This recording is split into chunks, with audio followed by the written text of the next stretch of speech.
Hey guys, this is the first of a series of videos where I show you every detail of every feature of the Project Go app so that you will know the app's full functionality and see just how easy the app is to use. This video will focus on the church membership features, which includes the member directory, member groups, role management, and more, all of which are designed to make it super easy to keep track of your church's members. This will save you time, ensure no member slips through the cracks, and help you keep all the member information organized.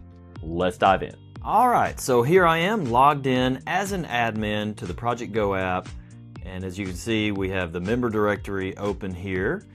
This is the first of several pages in this church membership drop down.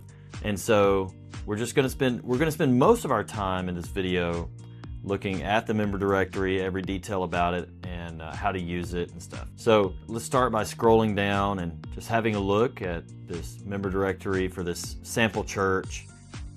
And as you can see, it just looks, very modern. All of the profiles here, before we even click them, you can see the main two pieces of information that you may want, and that is the email and phone number.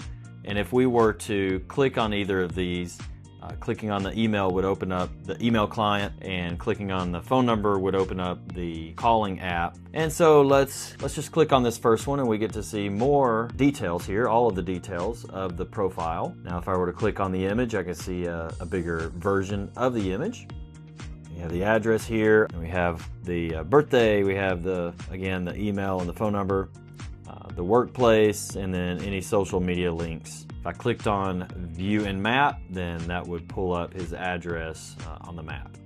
All right, now let's have a look at a family profile. I'll go to this Harris family. So we see here the family profile first, just with some basic information, the address and the anniversary, and any previous churches that they may have entered, and any comments. And then we can click through each of the individual profiles in the family. And one thing I didn't mention earlier is you can see what group they may be in. So here we have the kiddos information. So yeah, pretty straightforward. All right, so let's have a look at some of these options up here. We have a search field here. If I were to search for this family here or any other family, it just, it works very, very fast. That's one of the things I love a lot about the app. It's very quick. And then we have these filter options as well if I wanted to search by whatever groups have been created, and I'll talk about that here in a little bit. Member roles, I can search that way. I can also filter for former members. So like these individuals here, maybe they moved out of town, they're no longer members of the church there, but their information is still in the database if I wanted to be able to pull that up and see it as an admin. All right, so next, just click this question mark button here, and that pulls up a little help guide that we have a specific help guide for every page. All right, next, the export directory function. So if I click that, then I can download all the directory members. There's a couple other options here. I'll talk about those in a second. So if I want to download them all, I can download them as a CSV file or an XLS file. Later, we do plan to add PDF as an option to download, but let's just do a CSV file here. Click download, and it just pulls it right up. It just downloads it right away. You can click that and see it. All right, now let's select a few members. And this time, let's do an export of download only the selected members. Now, this third option here, download filtered members, is if I had filtered this out here, not necessarily selected anyone. We may be getting rid of this option though, because it may be unnecessary. So this time I'll download it as an XLS file. Click download, and you can open that right up as well. All right, now let's look at the member map in more detail. And so this is a nice way to be able to tell where everybody lives in relation to you or in relation to the church building. It by default centers on the church building, which is red. So if we zoom out, we can kind of see where everybody lives in relation to the church building. Actually, everybody's kind of spread out a little bit. A little lopsided too. But that's nice to be able to do, and you can hover over and see the basic information of all of these profiles. And if I wanted to view the whole profile, I can just view it straight from here. So that's nice as well. If I wanted to center on my location, my home's location, then I click that and it takes me there. Or I can click this button and it takes me back to center on the church building. And then you can filter up here if you want to, for example, search for a specific individual, then you can do that there. And then you can also filter by member group and member roles. So that's a really nice feature, the member map. So all right, let's exit out of here and let's create a new profile. So I'm gonna add a member here by the name of Derek Cooper. And let's go ahead and grab his picture. And so I'm just gonna zoom it in to his face, save that, and I don't know, let's say he looks about what, 30.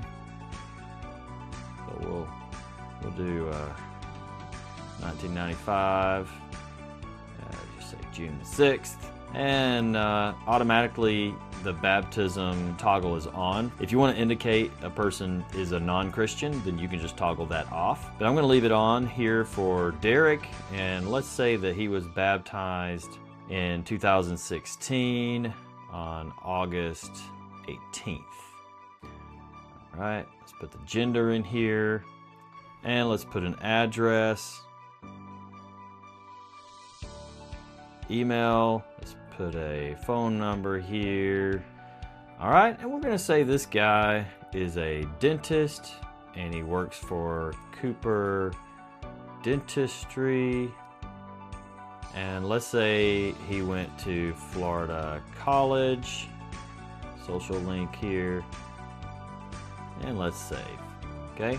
So now we have a new user created. Now what I wanna do is create a family here, building off of Derek. So we're going to add a family member here.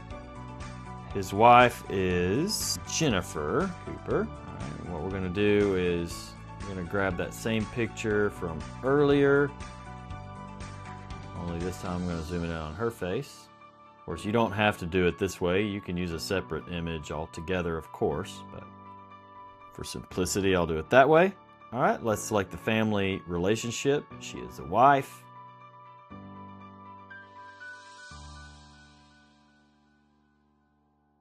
And let's save that. All right, so now we have a family of a husband and a wife. And so now let's add the child. So let's click add family member. All right, so let's save that. So now we have our little family. Now what I need to do is put in an image for the whole family. So we'll use that same image, and this time I'll just make it show all three of them. And so we save that. There we go. Now we have a family profile created, so let's go check it out. Here's the Cooper family, and we can just click through each one just like that. So that's how you add a profile as an admin. Now, if you were a member of the church and you want a profile, then there's a different path for that. Let me just walk you through that here briefly. So I'm gonna log out. So here is the login page. And so, don't have an account? Sign up.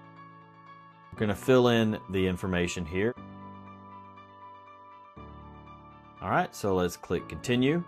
And then you would create your password and click continue. And so there we see the user is now ready to be submitted. Now, if you wanted, you could add family members right here if you wanted to go ahead and do that, or if you just want to send in a single profile, you can. But just for kicks, let's add family members just to see what that looks like. Let's just say that Ryan has a wife and her name is Sandy. Click that and click submit. You have successfully registered. Let's return to the login screen. Let's log back in with the admin.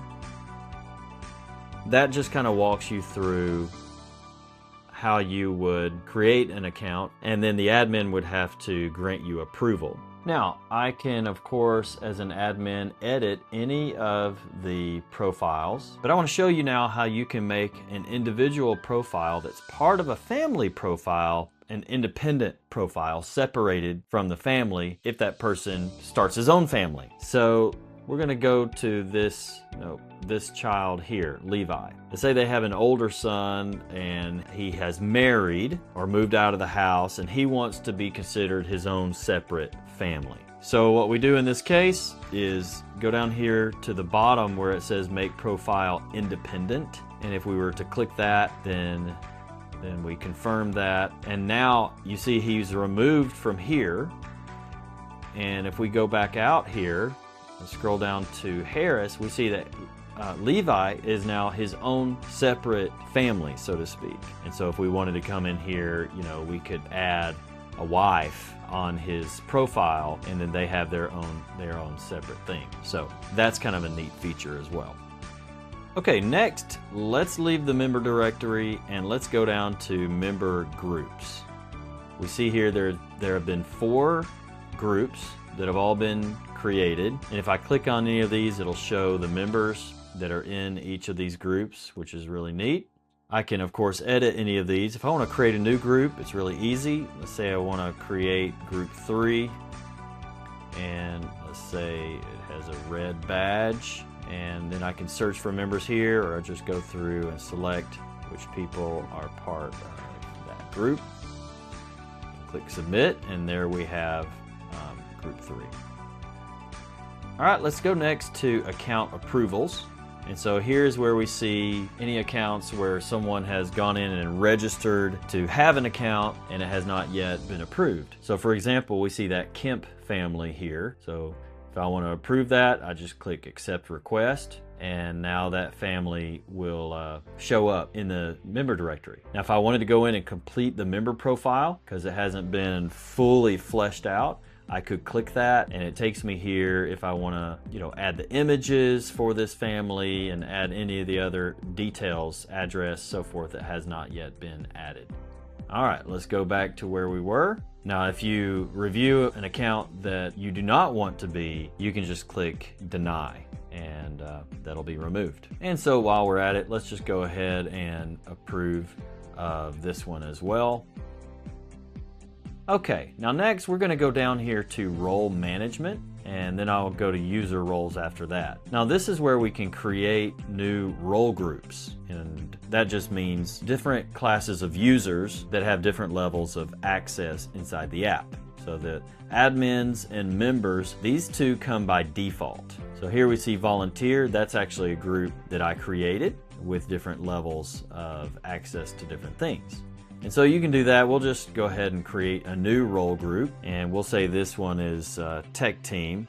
And so you can just go through and select what level of access you want them to have. By default, everything is set to edit. And so if you want them to not have access to a certain thing, then you can go through here and change that.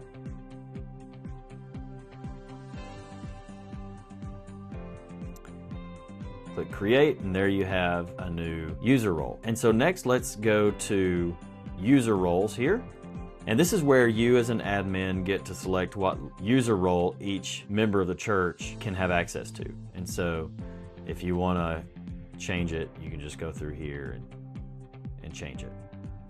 So there you have it. That's every detail of the church membership features. As you can see, we've made it easy to keep track of your church's members, which will help you to save time, ensure no member slips through the cracks, and keep all the member information organized. We'll continue improving these features and adding more features down the road. Take care, and God bless.